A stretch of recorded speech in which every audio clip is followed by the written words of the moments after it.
Good morning to all of you. Good afternoon, good evening.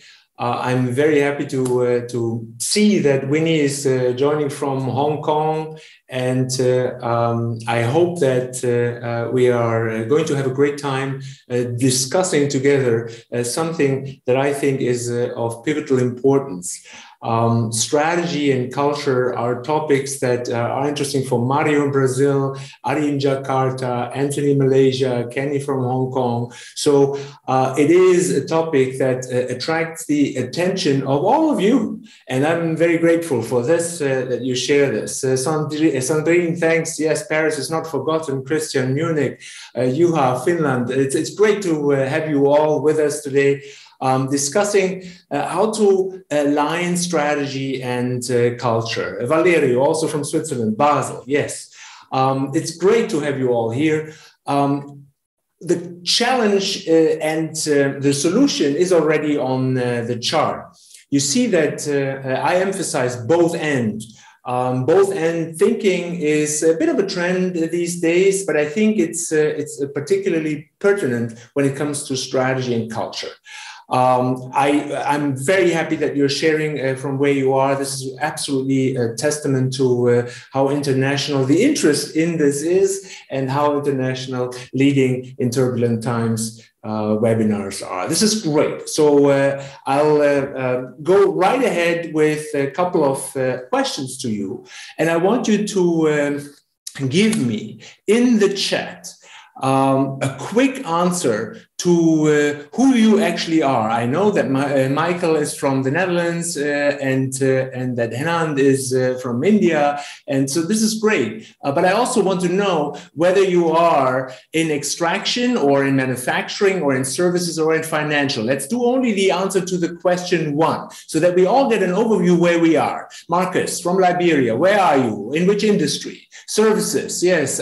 Yes, oh, this is great. Let me just open the big screen here for my chat. This is great. Services, extraction, biotech production, yes, investment, travel, financial, manufacturing, healthcare, software as a service. This is a full spectrum, technology, yes, manufacturing, mailing, mining, telco, banking, railway. This is amazing. Railway, Roland, thank you. Manufacturing, Kimberly, fantastic. This is really elevators. We're a full set of what is there in terms of industries. That is interesting. So as a first result, aligning strategy with culture is an issue for all of us, whether we are here or there, or in this industry or in that industry. That is quite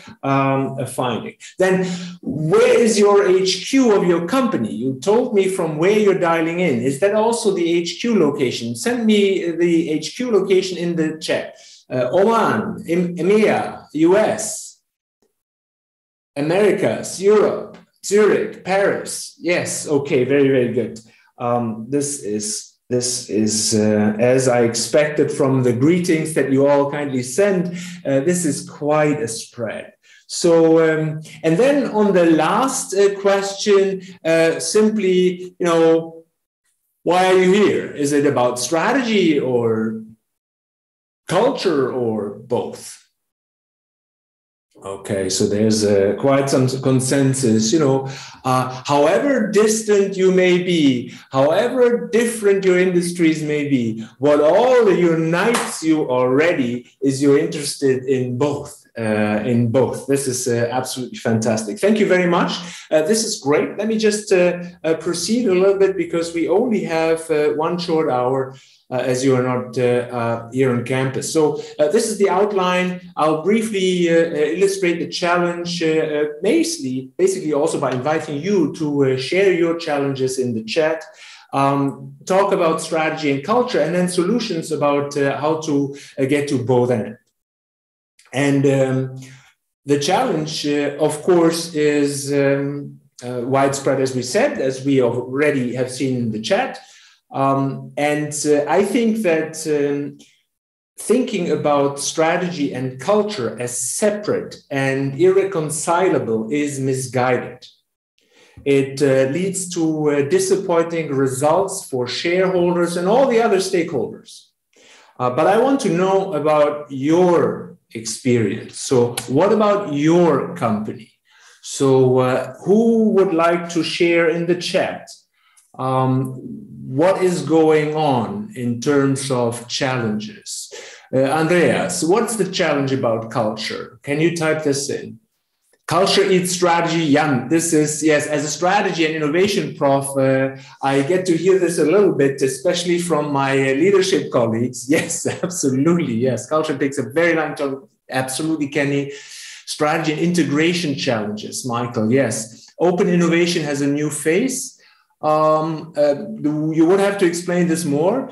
Changing with times is necessary. Yes, wrong culture is limited in execution. So execution brings the culture problem very often to the fore, as you say. Private government mindsets, very, very different. If you're in the public-private partnership business, yes. Difficult to practice what you preach, yes, yes. Very interesting. Open innovation. We do. Who do we trust? Absolutely. This is great. Who do we trust? And we want to be open, but not with you. So this is a challenge. How open can we be? How can transparent can we be? Culture can drive innovation. Does it drive innovation in your case? Technology versus old school, absolutely. So there are the traditionalists, let's call them analog, and then we have the digital folks. And yes, absolutely. Culture is to stay. Strategy will change in the course of time. Interesting. So that was Marcus there. Yes. Ethics, climate change, profitable strategy. How do we maintain profitability in times when our companies are asked to pay attention to much more than just profits, also planet and people? So this is a shared situation. And M&As, culture clashes. Yes, we have thought about this wonderful combination of companies. We bought them, we want to integrate them, but then they don't want to be integrated. Or our folks don't want to adapt. So this is really what is at the heart of this. I agree with your expression of how important these problems are. It's just that very often these problems seem to pop up later. And that is part of the issue that I want to address. So thinking about strategy first and culture later is totally misguided. That is not what I think a strategy should be about. So let's talk a little bit about strategy and culture. So we can be very, very simplistic, and we could say strategy is more the blue, the rational, the analytical, the cool-headed approach to problem solving, and culture is more the non-jacket, warm, cozy, traditional, embodied, contextual being of an organization. So if strategy is about thinking and culture is about being, then separating these two may make sense for Descartes, but not necessarily for leaders who need to bring their organizations to the next level. So let's illustrate a couple of cases. A classic case, of course, is that of Enron, where the strategy and the culture were very well aligned, leading to fraud. So if you don't know about the details of this because you were too young or you forgot or it wasn't on the radar screen at the time, the book is a highly recommended book of mine, and the video that you see on the right-hand side is also what I recommend heartily. It's a documentary that explains what has been found out about how the alignment of Enron's strategy and its culture has actually led to the downfall. Let me just pick up a more recent case, quite an illustrative one. You may have heard that Twitter has been acquired. So the strategy of Elon Musk leaked. And in mid-year, the strategy was out there. He was targeting annual revenue to grow from 5 billion last year to 5 times as much in 2028. So in 5 years, 5 times. He was expecting to see advertising drop by about 45% of total revenue and still grow it to 12 billion in 28. He wanted to substitute and overcompensate the loss of revenue with subscription. A subscription service should be introduced that would generate 10 billion in 28 and add 15 million more from a payment service. So payment function is currently not included in Twitter. So if you're using WeChat or other applications, super apps, then you can go out and pay your restaurant bills or the taxi fee with the app. And this payment functionality is actually not included in most of the apps that we use. In the West, most of the apps are single function usage apps like Twitter. You can tweet, but you cannot pay. So he wanted to turn Twitter into a super app by adding first payment. And the revenue from that was expected to be like this. And 1.3 billion in 28 would have been a big addition. He wanted to lift the average revenue per user. In 28, it should be more than $30 per user, which is important. And he wanted to increase the number of users to almost 1 billion in 28. He wanted to add new experiences, so ad free, so advertising free. Sorry for the typo. And he wanted to implement all this by firing almost half of the employees, which he did very quickly. Almost 1 week, about 1 week after arrival, he let go of 3,700 employees and wanted to still grow the number of employees, looking forward to 28.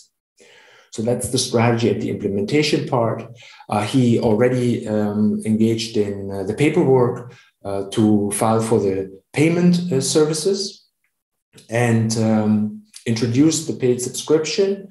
Unfortunately, there were some issues. Advertisers started to quit, and the issues are highlighted in red. The verification check wasn't really optimal, so everyone could pretend to be a famous brand or a famous personality, and they would still verify.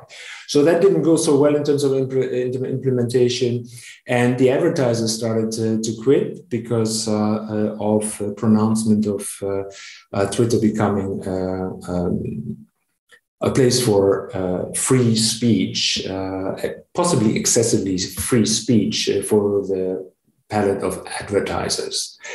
The whole strategy should be financing Twitter's further growth, but also paying off the enormous amount of debt. Musk paid more than 40 billion for Twitter and needs free cash flow to pay off the debt. So that's the strategy that leaked. And then let's come to the culture. And we saw the email that leaked as well about the productivity rule. I think if I ask you in chat, do you like these rules? What do you think? Yes or no? a quick chat response. Do you like these rules? Productivity rule: avoid large meetings, get rid of frequent meetings, feel free to walk out of meetings and calls if you don't add value. Don't use jargon, communicate directly, follow logic, not rules. Dolly, I agree with you. I do too. I love these rules. I love these rules. Yes, everyone, Mario as well, Mei Ling, yes, Sabina, absolutely, absolutely, Nicholas, yes, Marcus, yes, Jaco, I think we all agree, right? We all agree that these are great rules. But sending them out by an email and expecting that everyone behaves accordingly, I think is a bit optimistic. Even if you walk in with a sink to let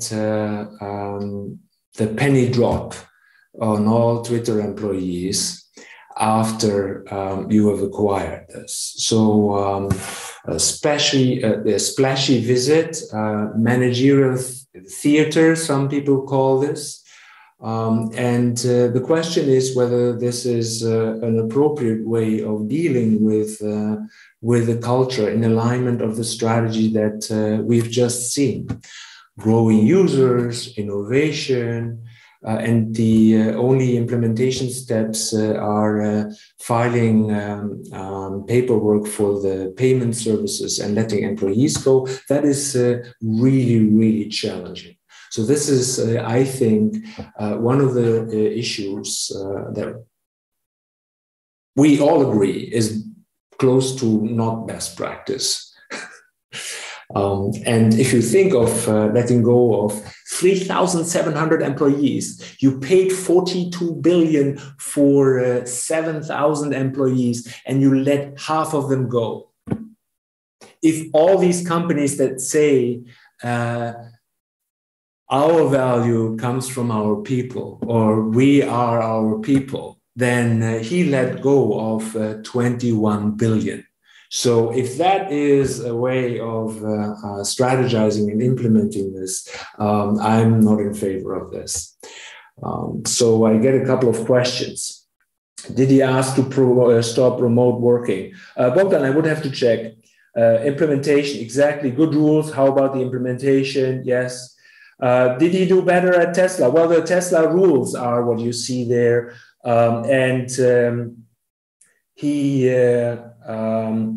Did he do better at Tesla? This is an interesting question. I don't want to digress into this too much. I think that the context in which Tesla is fundamentally different, and the context in which Tesla was is fundamentally different from the context in which Twitter is. So currently, social media in general face a backlash. And so the environment is not benign. Governments are not paying for user subscriptions to Twitter. But when Elon was growing Tesla early on, governments were very happy to subsidize e-vehicles because they wanted to start their populations to make the switch to electric driving. So a fundamentally different context, but I don't think that the managerial style or his attitude to culture has changed very much. It's just how many people do you need to run Twitter? Is 3,700 enough? Will you get the ones that you need? That is a big challenge. So, okay. He creates Safrar.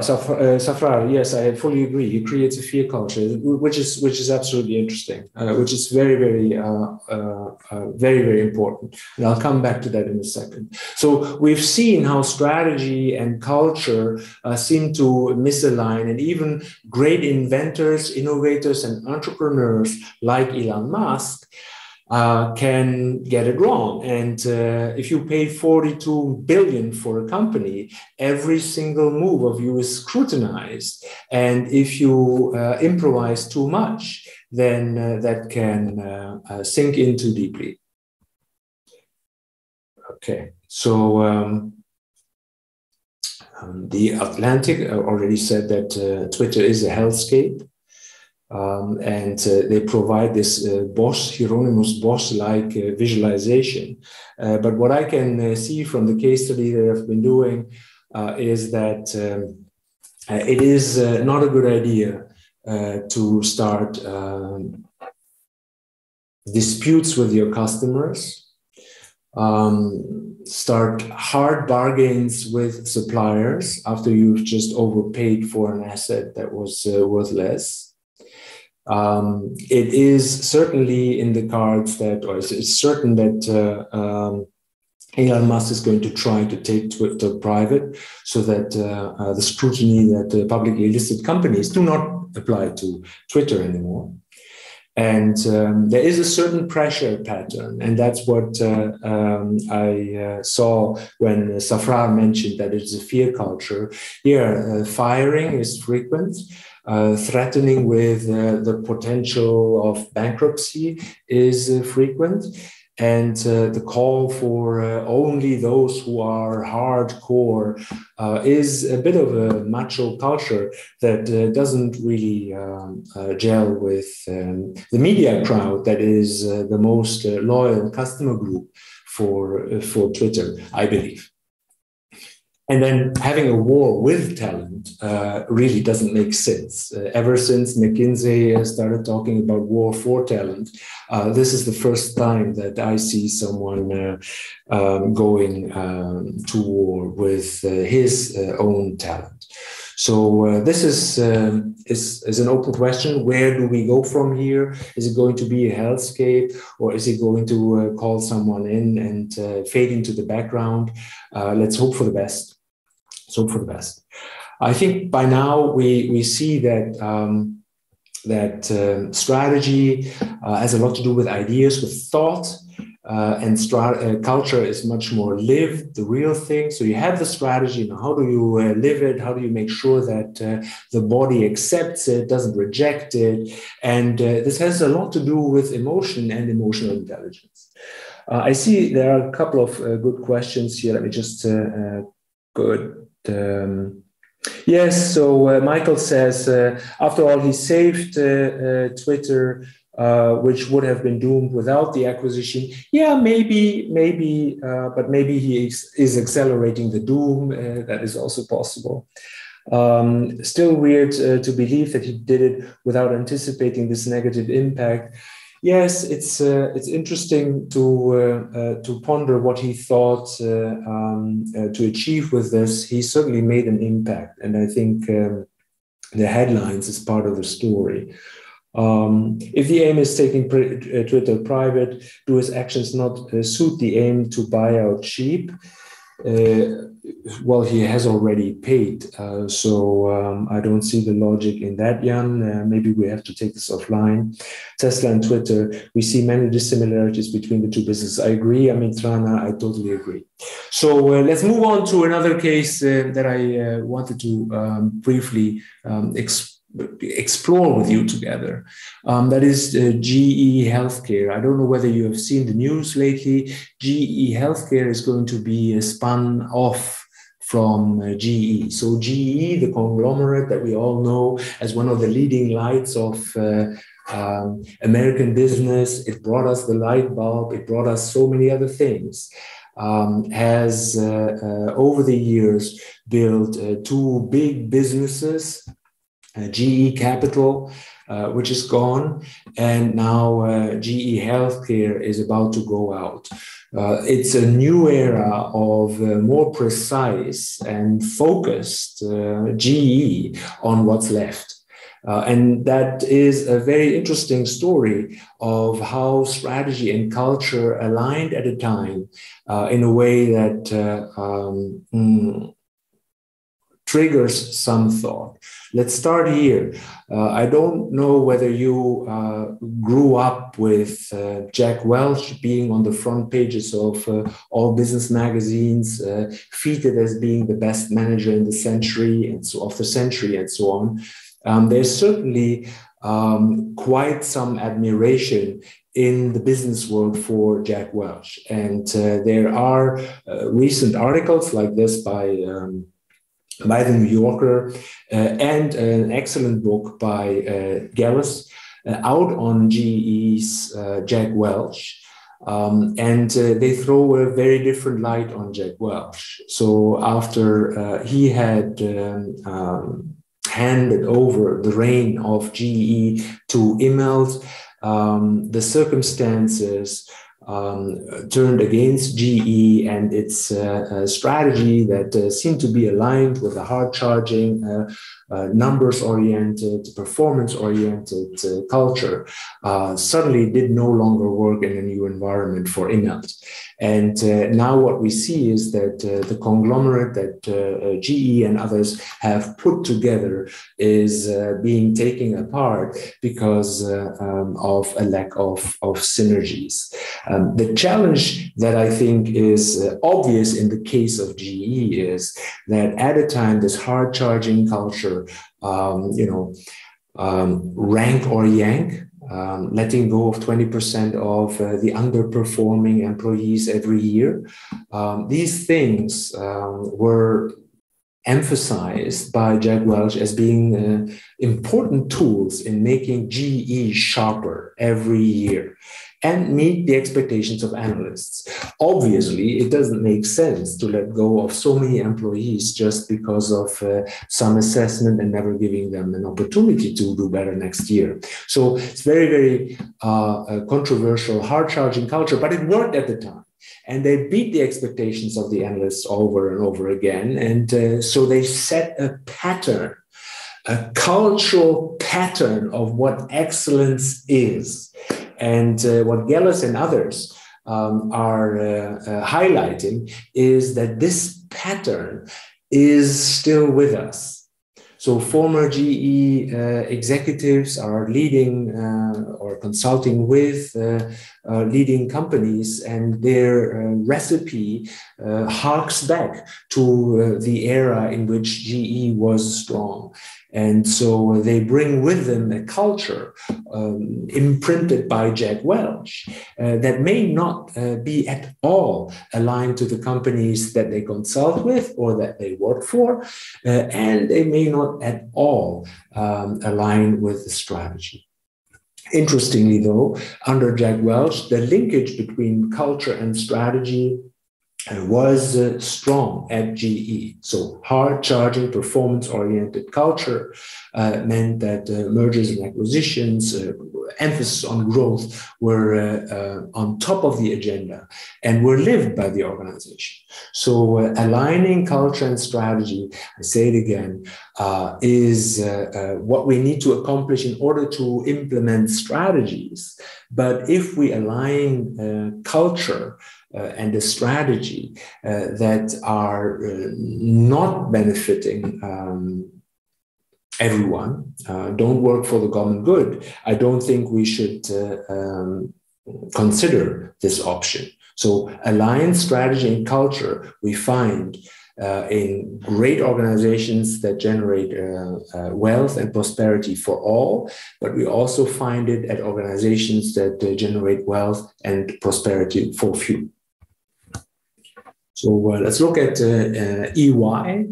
EY's culture espoused, that is espoused as an academic term for the way organizations talk about their culture. So this is what you find at the website. They're committed to human rights, which is absolutely laudable, of course, no one would object.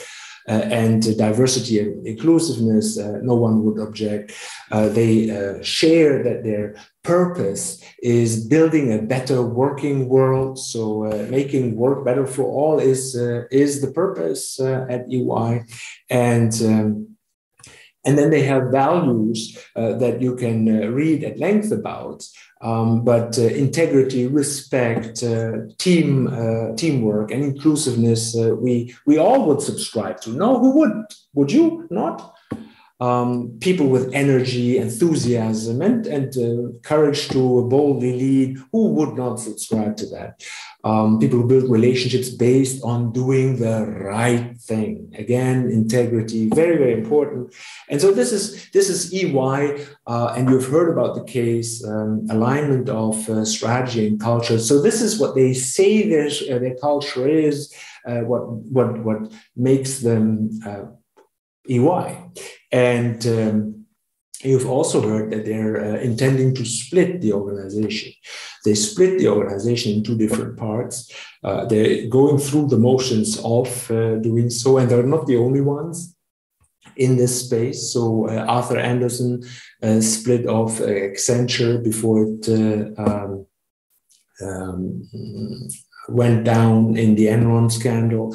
So Arthur Andersen was auditing, and Accenture is consulting, as you know. And we have the history of Capgemini as well. So when we look at EY's culture, I put it in quotation marks, exposed, espouse what they say about themselves and what people find out about them. There's research at the MIT and colleagues there. They have looked at Glassdoor and what people say about EY, and this is what they show. And if you like to direct your attention to these two, this is kind of interesting. This is integrity and respect. So the low performance in this chart. So employees of EY talk negatively about respect and integrity, and not so frequently, but relatively clearly, these two are different. And so we have this challenge of the culture that is visible, that is made visible, the artifacts that show how inclusive, how human rights are respected, and how high integrity is a value cherished by a company. But then very often, if you look under the hood, things look a little bit different. And a great colleague of mine, he defines culture with the moniker, culture is what gets done when you, the boss, are not there. So I find this a very, very interesting perspective. But let's continue the story of EY. So let's go at the heart of this. Splitting, strategy, culture, how does that work? So when I look for illustrations of what auditing is and what consulting is, then we find the auditor focused on accuracy of financial records and compliance with law on the left side. And we find the consultants who comes up with a device that saves people from drowning in the day-to-day business. So conjured up from thin air at times, but very often solid advice. So very, very different cultures in the auditing departments of EY and in the consulting branch of EY. And so the organizational culture there, with the split, even if they emphasize the purpose and so on, it's very, very hard to make these work well together. And by law, they are also not allowed to work well together. There need to be more and more Chinese walls between them. So that's the reason for the split. The reason for the split of EI is that if we split auditing and consulting, it's going to be easier to align strategy with the culture. We can have an auditing unit that focuses on accuracy and compliance, and we have consultants who can imagine great solutions. So that's, I think, a very, very important underpinning element that shows that the culture actually auditing and consulting suggests that a separation is needed in order to have strategies that can be implemented well. So it's not, do we think first about strategy and then about culture? It's much more combined, it's much more integrated. Let me go to the chat. You have a couple of good questions here. Yes, the sizes of spin-offs are always important. EY wouldn't think of a split if they weren't one of the largest, absolutely. But you were talking about GE, yes, okay. Integration of other companies is always an issue. It was for GE as well. Yes, let me just, okay. The industry is very much part of the issue with EY, absolutely. All the large firms in auditing, they always find it lucrative to dabble into consulting. And when this then grows, it creates a tension between these two different businesses within one company. And therefore, spinning them off makes a lot of sense in terms of strategy, but also in terms of generating a culture that it is more alignable to a strategy. Okay. Is having a cohesive, Carl, thanks for the question. Is having a cohesive culture more challenging today in a complex conglomerate? I think in complex conglomerate, you may not need a culture. So if you were to think of Berkshire Hathaway, which is basically an investment fund, but it's also a conglomerate, they don't need a cohesive culture. They need great cultures in the different businesses that they own independently of each other. You only need to start thinking about culture and integration when you want to generate the famous synergies. 2 + 2 is more than 5. Okay, my experience, culture is mostly used for PR positioning purposes. Interesting, M. Gomez. I think that's an interesting take on this. I wouldn't agree, though. I wouldn't agree with that entirely. Hemant, doesn't the culture need to change with the life cycle of? Absolutely, yes, and it needs to change in tune with strategy. Thanks. You're going fast. You're faster than I, and you're very, very good. Okay, absolutely, Safrar. Aligning with the regulatory rules in different countries is one of the drivers that may split EY apart. Absolutely. So, how do you keep these businesses, consulting and auditing, free from influencing each other? Absolutely. Yes. Very good. Okay, let me just move on, looking at the time. Good. So this is the last example. You certainly know Chamat.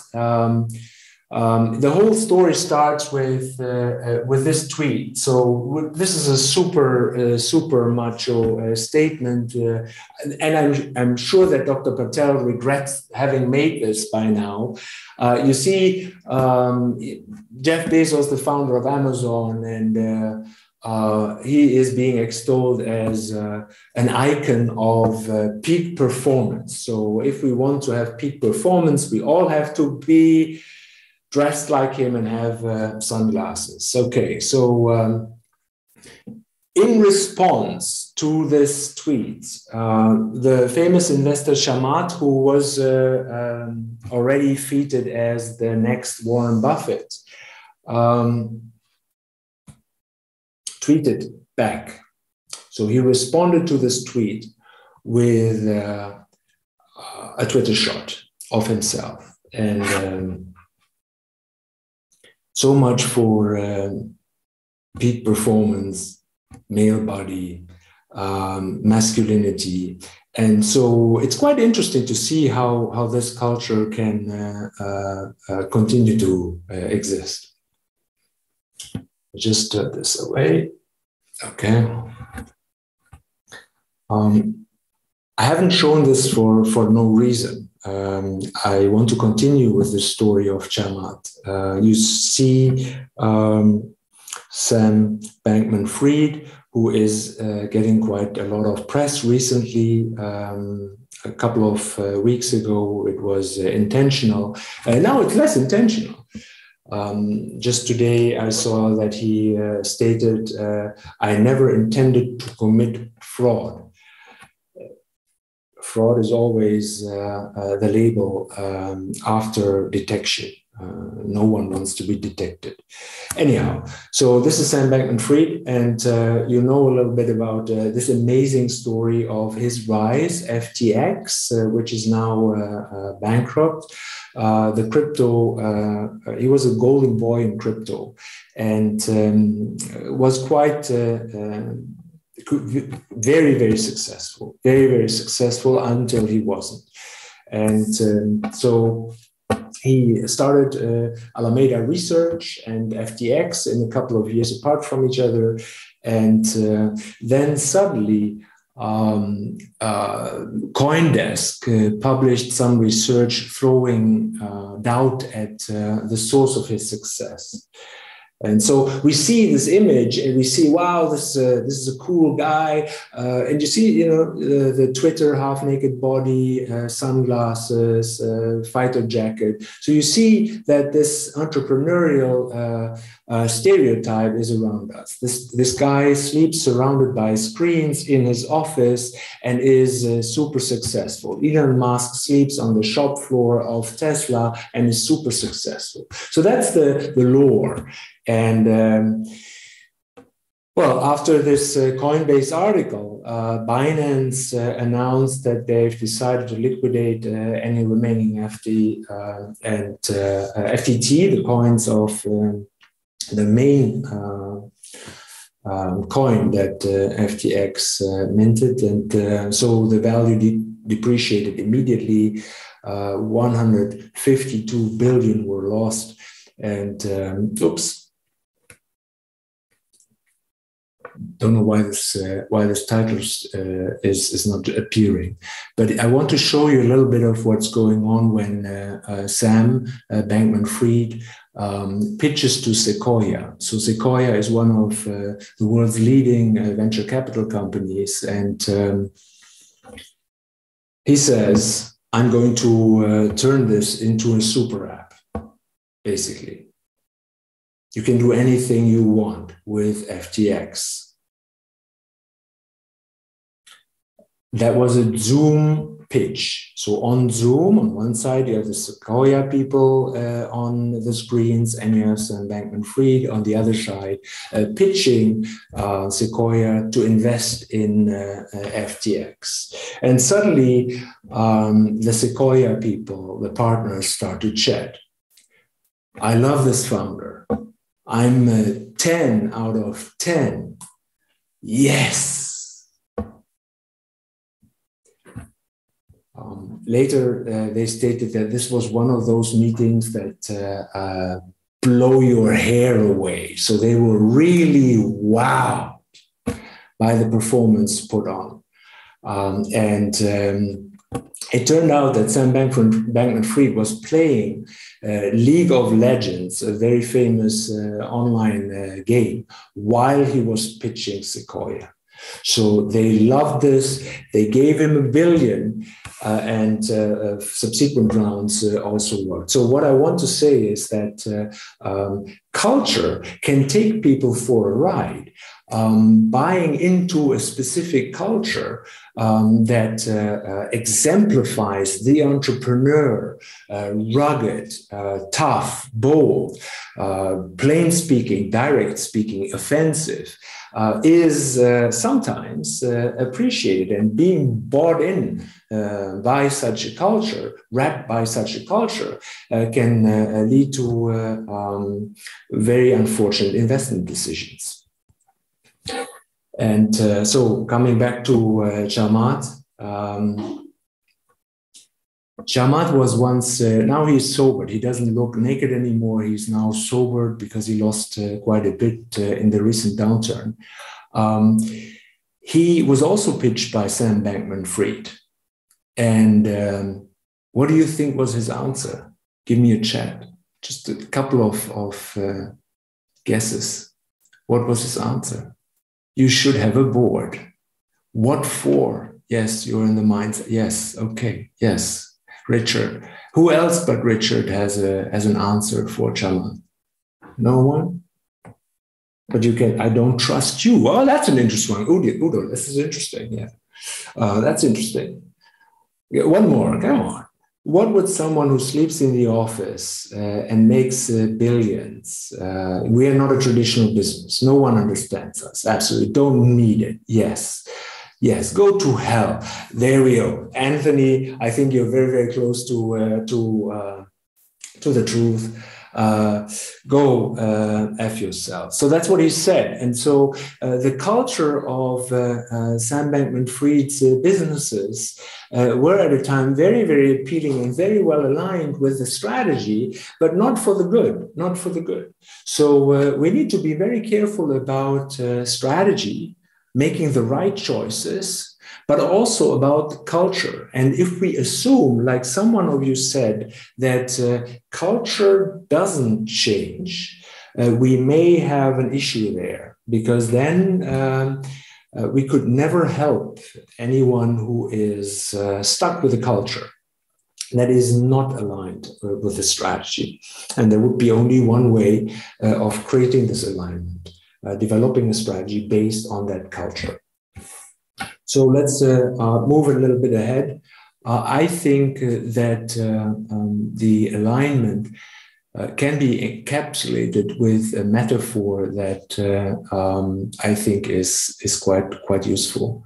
Culture and strategy, the relationship, may be a little bit like the elephant and the rider. You may have heard this in several different guises. What happens if who's in control? Usually the rider, absolutely, the rider, right?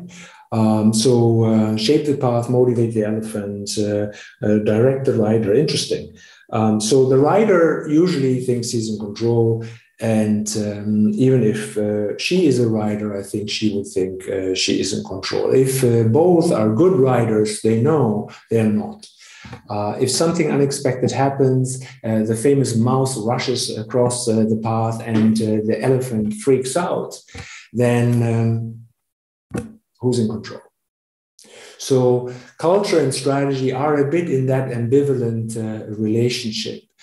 Strategy may help direct an organization, but when the culture is taking its own course, it quickly derails strategy. And for leaders like you, the big challenge is to be a rider aware of the elephant. And let me explain a little bit more what I mean with this. I think that we can align culture with strategy by paying more attention, getting the right motivation, ensuring capabilities, like Safra just mentioned. Don't panic the elephant, so making sure that the elephant is okay. So don't walk into a headquarter with a sink and let it sink in. And we need to have the capacity. Let me expand a little bit on this. I think we need to attend to both. We need to attend to our strategy. We need to understand what is the right path to take, but also what is the culture of the organization. So that's the low hurdle, the first step. And I think it's by now clear that we have to pay attention to this. No strategy is complete if culture remains an afterthought. It's part of strategizing. It is just part of this. Let's move ahead. Yes, an experiment. So the only thing that you need for this experiment, it doesn't take too long, is a white wall or a white sheet of paper? Make sure that every one of you has a white wall or a white sheet of paper in front of her. Okay, so are you ready? I want you to stare at the following picture for a couple of seconds, okay? Stare only at this picture. I'm not hypnotizing you, no worries. It's just an innocent experiment. Please stare at the picture. Stare at the picture. Yes, stare. Hang on a little bit more, another 5 seconds. 3, 2, 1. And now look at the sheet of paper or at the white wall.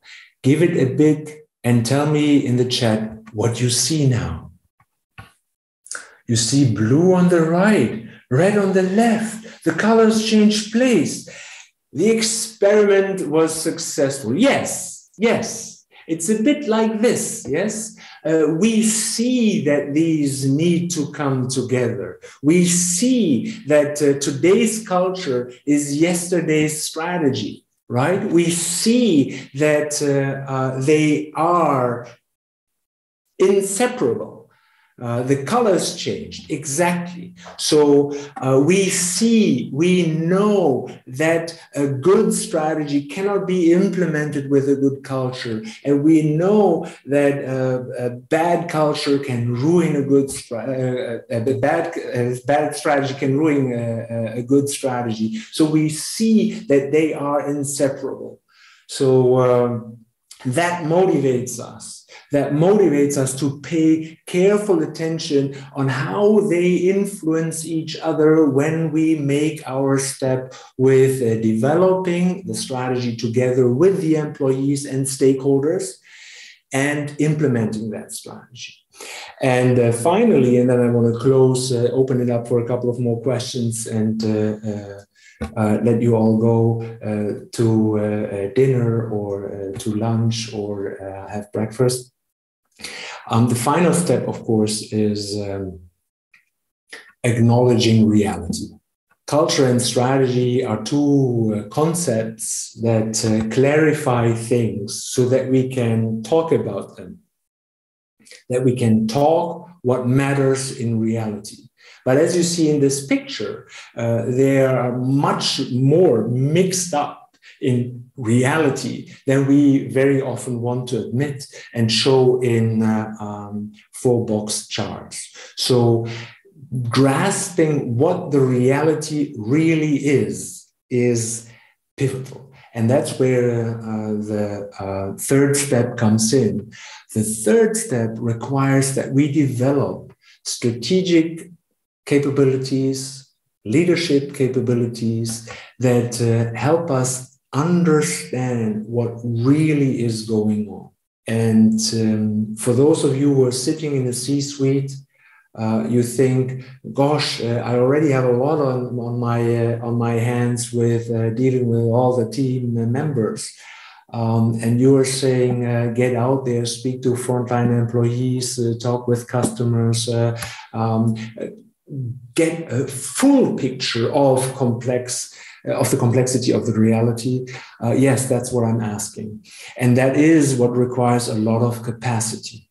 So, and that's where we come down to something that is very basic, very basic. Do you sleep enough? Do you eat well? Do you keep yourself fit so that you can work so hard that you can meet the challenges of aligning culture with strategy effectively?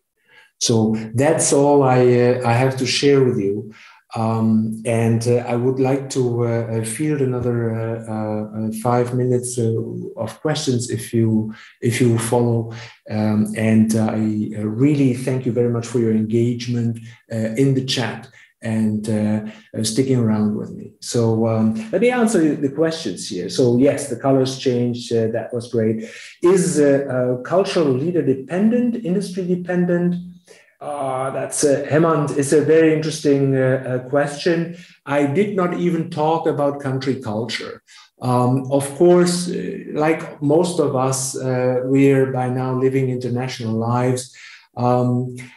Cultures, cultural differences here at IMD, we have so much diversity in our faculty and our participant pool that the cultural differences appear every day.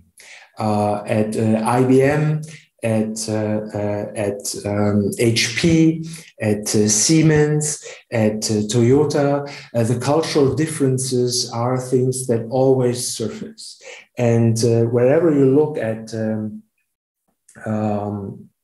culture, you have to first clarify what you're talking about.